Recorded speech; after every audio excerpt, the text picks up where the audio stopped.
It started like any normal Saturday morning, until two so-called HOA officers showed up at my door, flashing fake badges and demanding I come with them. They claimed I broke neighborhood regulations, but what they didn't know is, not just a homeowner, I'm a federal agent. And today, I had time. What followed was a showdown of lies, power trips, and one epic reveal they never saw coming. These entitled frauds thought they could intimidate me, but they picked the wrong house. Stick around. It's a story you're not going to want to miss. And if you enjoyed this one, be sure to click subscribe, because tomorrow, we have another special story for you. It was one of those rare, quiet Saturday mornings where everything just feels right. The coffee was hot, the neighborhood was still, and for the first time in weeks, I had nowhere to be. I was off duty, finally, and I planned on enjoying every second of it. That piece lasted exactly 6.5 minutes. Bang, bang, bang.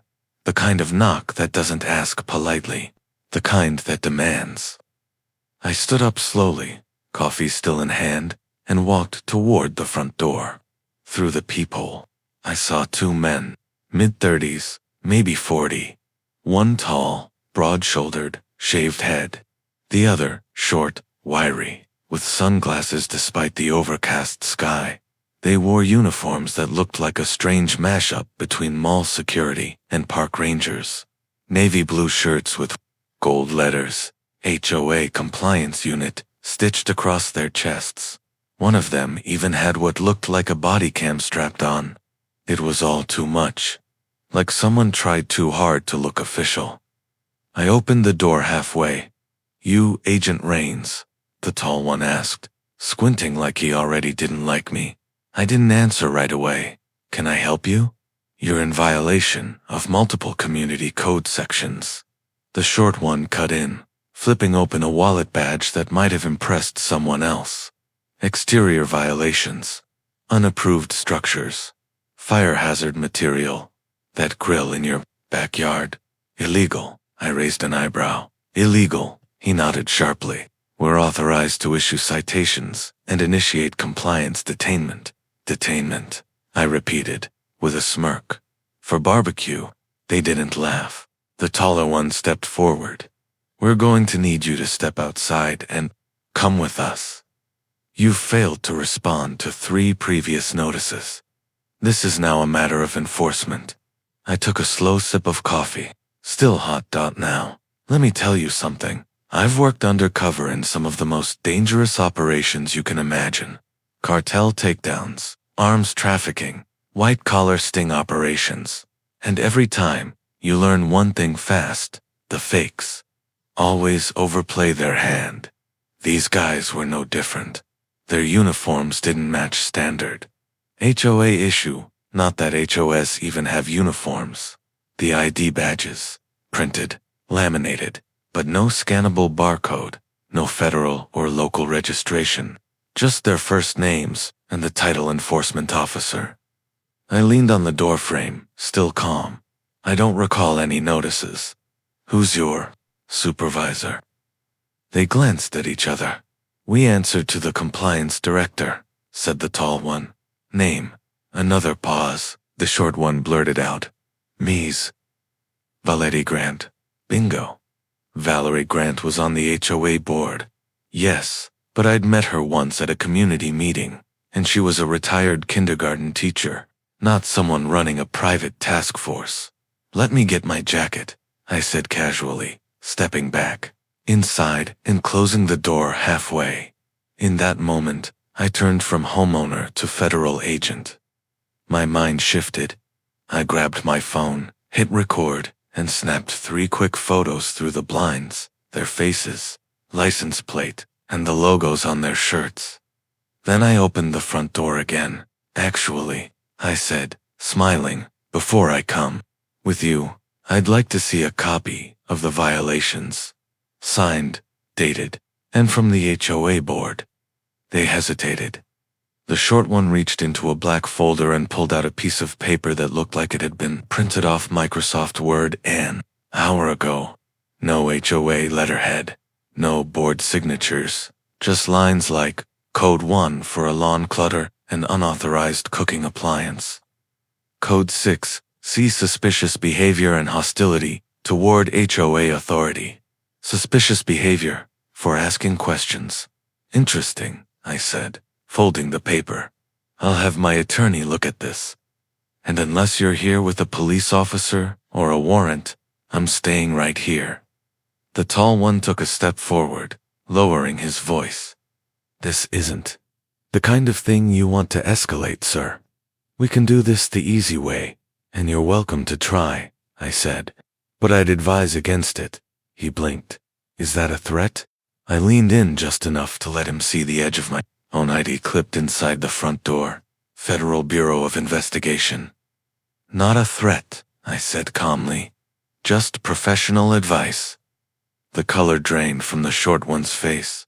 The tall one swallowed hard. We'll follow up later. You'll be hearing from us. I nodded. I'm counting on it. They walked off fast, too fast to look confident. As they peeled away in their unmarked white van, I tapped my screen and saved everything. Something told me this wasn't the first time these two had pulled this stunt, but it was definitely going to be their last. I didn't sleep that night, not because I was scared, but because I'd seen this game before. People dressing up like they had authority, trying to intimidate others into silence. Usually, it happened overseas or in backwater operations. Not in a suburban cul-de-sac with rose bushes and lemonade stands. Who were these guys? And who the hell sent them? By 7 a.m., I was sitting at my dining table with my laptop open, my coffee hotter than usual, and a folder labeled HOA enforcement fake. Already half full. First, I looked up the Valerie Grant they claimed as their compliance director. Yep, she was on the HOA board. All right. Retired teacher. Lives 3 blocks down. No mention anywhere of a private compliance task force. No security firm tied to the HOA. No public meeting notes referencing enforcement action. Nothing. Then, I ran a reverse search on the license plate. I snapped. Didn't take long. The van was registered to a local landscaping company. One that went bankrupt 3 years ago. Strike one. Next, I enhanced one of the photos of their badges using a simple image filter.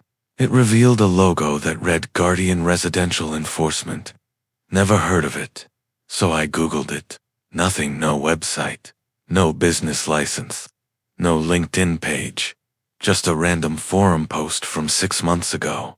Anyone ever heard of Guardian Residential Enforcement? They came to my cousin's place claiming to be HOA cops. Scared the hell out of him. Tried to fine him $800 on the spot. That post had no replies. Just silence. That's when I knew this wasn't a one-off. This was a pattern. These guys were working a scam. I put in a quick call to a buddy of mine, Detective Lamont, over at the county sheriff's office. I kept it vague. Just asked if they had any known cases involving HOA impersonators or weird activity in residential neighborhoods. He paused. Yeah, he said finally. Couple odd complaints came in last month. No arrests. Just people showing up, pushing citations, demanding cash or cooperation. One guy even claimed they threatened to call CPS if he didn't comply. I leaned back in my chair. Ever hear of Guardian Residential Enforcement? Lamont scoffed. Sounds like a Marvel villain. Exactly. After we hung up, I knew what I had to do next. Go straight to the source. Not the police, not the county, the HOA itself. I drove over to the HOA office. It was in a small plaza, wedged between a dry cleaner and a nail salon. A sign above the door read, Westgate Estates, HOA, Community First. Cute. Inside, it smelled like printer ink and stale coffee. A woman at the front desk looked up with a forced smile. Hi, can I help you? I introduced myself as a homeowner, an agent, and asked to speak to someone about the new compliance officers. Her smile twitched. We don't have any officers. I'm sorry, I asked. We don't have a compliance enforcement unit. That was a proposal a few months ago, but it didn't pass. The board rejected the idea too expensive, too aggressive. We're volunteer-based only. So there it was. Confirmation. They weren't just rogue. They were ghosts. Is Valerie Grant in? I asked. No, she said, glancing toward a side door. She's not available right now. Something in her tone said she doesn't want to talk to you. I left a note with my number anyway and walked out. Back home, I found myself thinking about Mrs. Davis, my neighbor 3 doors down. Her husband passed away last year, and she mentioned getting hassled by code people who said her yard was out of compliance. She was 78, lived here longer than anyone, and now someone was trying to scare her into selling. I walked over and knocked. She opened the door a crack, her eyes widening when she saw me. Double quotes, oh, ... Agent Rains. Hello, everything all right? I smiled. Gently. I just have a few questions, if you're up for it. We sat in her sunroom. She poured tea, and then, without me saying much, she told me everything. Yes, they came by, she whispered.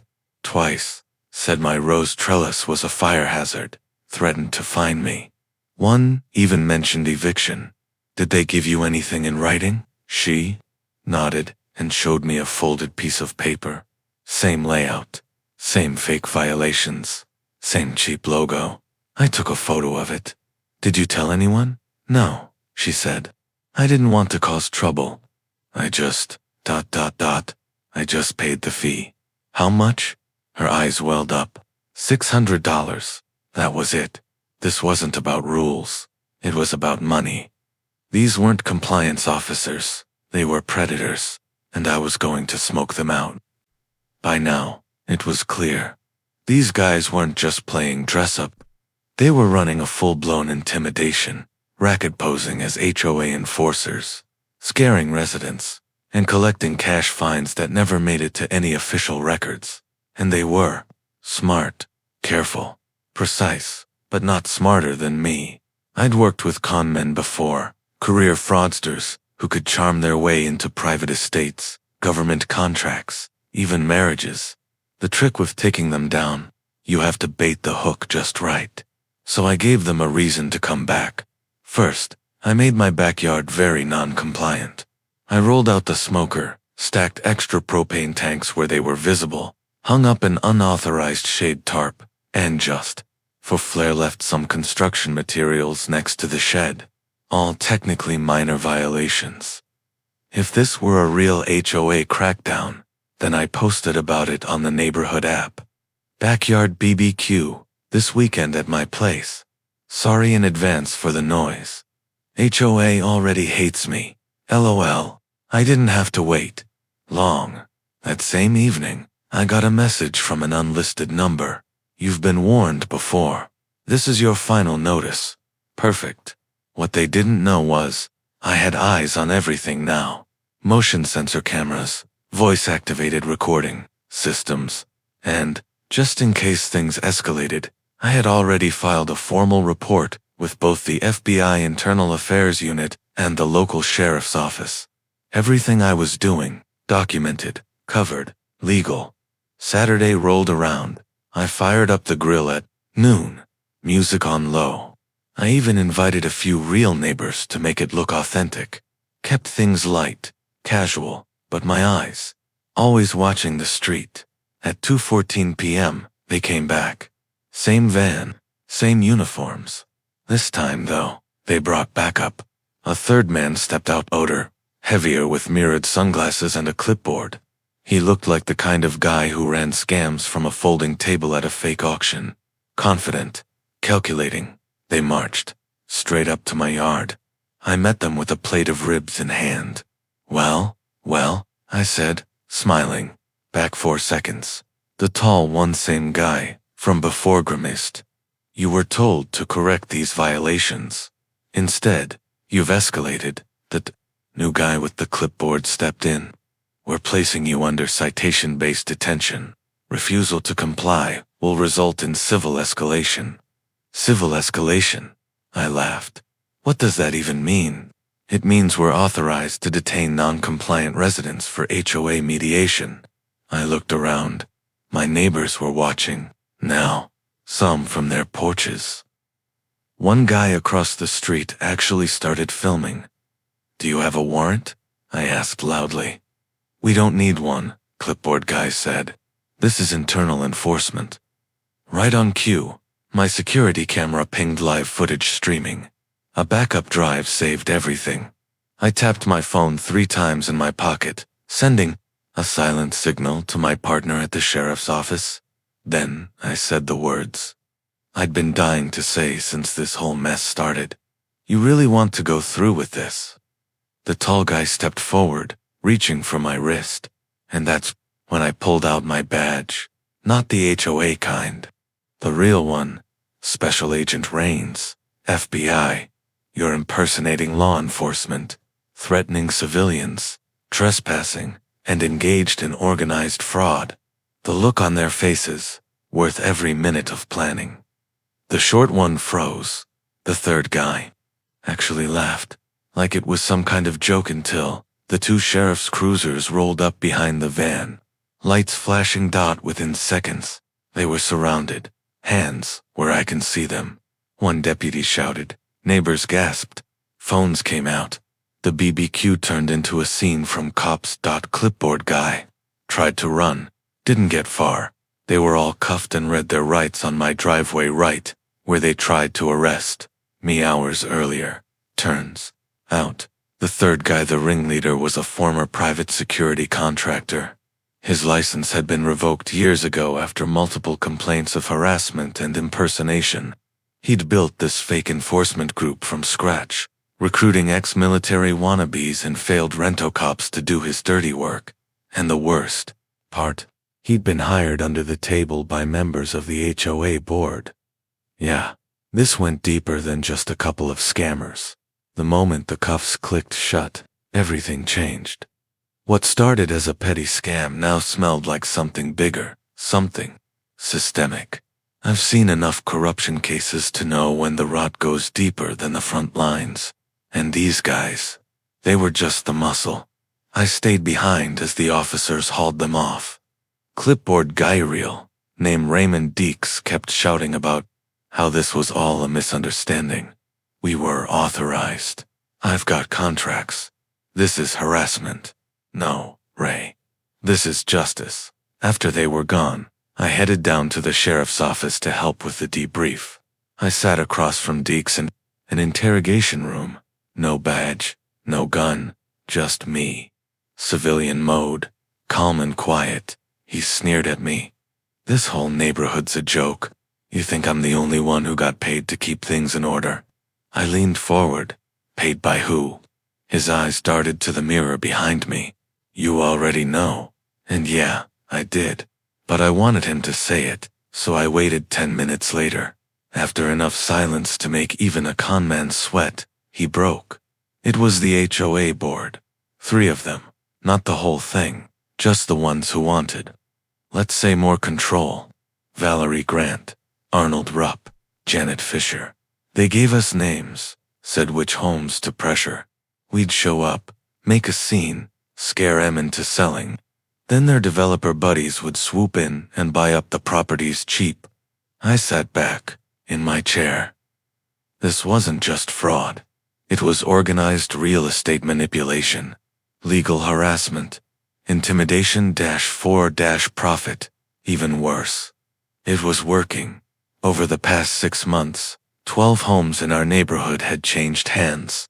Quiet sales, sudden moves, owners voluntarily leaving after strange visits or anonymous complaints. Deeks and his goons weren't just bullies, they were the enforcement wing of a silent land grab. I turned the information over to our internal task force. We got warrants within 48 hours. The FBI raided the HOA's main office first. Valerie Grant wasn't there. She'd taken a vacation to Arizona that morning. But we found everything. Emails between the board and Deeks' so-called company. Payment records masked as security consulting fees, and even altered meeting minutes to justify compliance action. Strike after strike. Then we hit. the homes of Rupp and Fisher. Both denied everything at first, but once the emails came out once, where they discussed removal targets and cooperation incentives, it was game over. Here's the part that chilled me. These weren't desperate people. They weren't criminals in the traditional sense. They were retirees, grandparents, churchgoers, people you waved to at the mailbox, and they were perfectly okay, weaponizing fake authority to ruin lives, just to flip a few homes for profit. It made my stomach turn. But we weren't done yet. While we were wrapping up the arrests, I paid one last visit to someone who needed to see the truth, Mrs. Davis. She opened the door with her usual warm smile, but it faded when she saw my face. "It's over," I told her gently. "They've been arrested, the whole operation." She didn't say anything, just lowered herself into a chair and looked out at her garden. The rose trellis they'd called a fire hazard was blooming bright red. "I thought it was me," she whispered. "I thought I'd done something wrong." "No, ma'am," I said. "You were targeted because you're kind and quiet and you didn't fight back." Her eyes welled up. "So what now?" "Now," I said, pulling a folded paper from my coat. "Now, we clean house." The HOA board was dissolved within a week, a special vote overseen by county officials, and independent observers replaced the entire leadership. The residents were furious once they learned the truth. Even people who'd supported the board before couldn't believe it. The neighborhood app exploded with confessions from others who had been targeted but stayed silent out of fear. We formed a legal fund, reimbursed victims, sued the developer who had been in on the scheme, even got one of the homes back before the sale closed. The new board, transparent, elected fairly, volunteers, not tyrants. I could have walked away then, but I stayed on for a little while, not as an agent, not even as a leader, just as a neighbor, because sometimes it takes someone with a badge to remind people they still have rights even in places with HOA rules, lawn signs, and neighborhood pot. The neighborhood felt different after everything went down, not quieter, calmer. People waved a little more. Doors stayed open longer. Mrs. Davis went back to tending her roses without flinching every time a car slowed near her house. It was as if the fear had finally lifted, like we were all waking up from a shared nightmare no one realized we were living in. The court cases moved faster than anyone expected.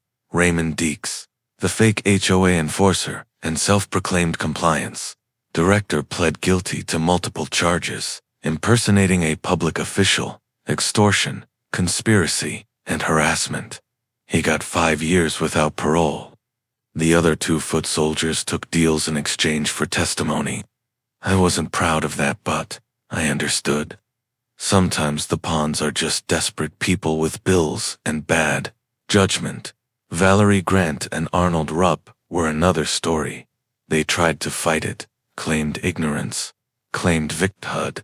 Valerie cried in court, saying she didn't know what Deeks and his team were really doing.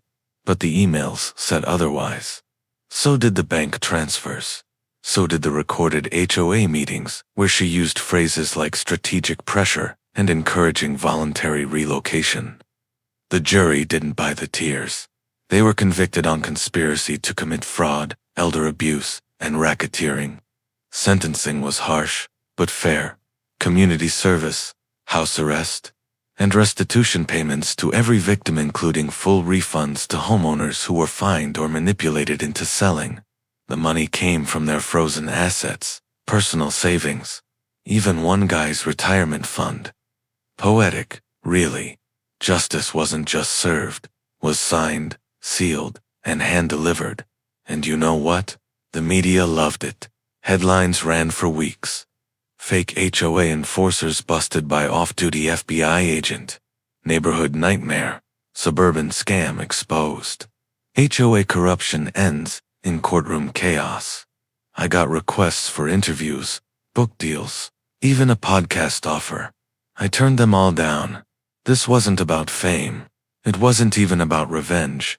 It was about reminding people that power only works when we let fear do the talking.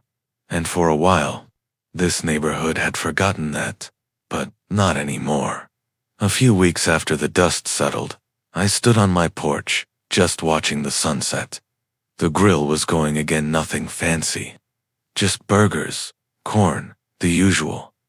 That's when I saw her, Mrs. Davis, walking up with a tinfoil-covered plate. "You forgot dessert," she said, smiling.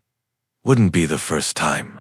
I laughed. She handed it over, warm peach cobbler. "Probably the best I've ever tasted." "You know," she said softly, "you didn't have to get involved. Most people would have let it slide." I looked out over the street, kids on bikes, someone walking their dog, a couple arguing about where to plant a new tree. "I'm not most people," I said. She chuckled. "No, you're not." And she was right. Most people don't carry a badge. Most people don't have surveillance setups, or access to federal databases, or contacts inside 3 levels of law enforcement. But most people shouldn't have to, because this shouldn't happen in the first place. And yet, it does everywhere. From suburban streets, to gated communities, to high-rise condos. Power attracts the wrong kind of people.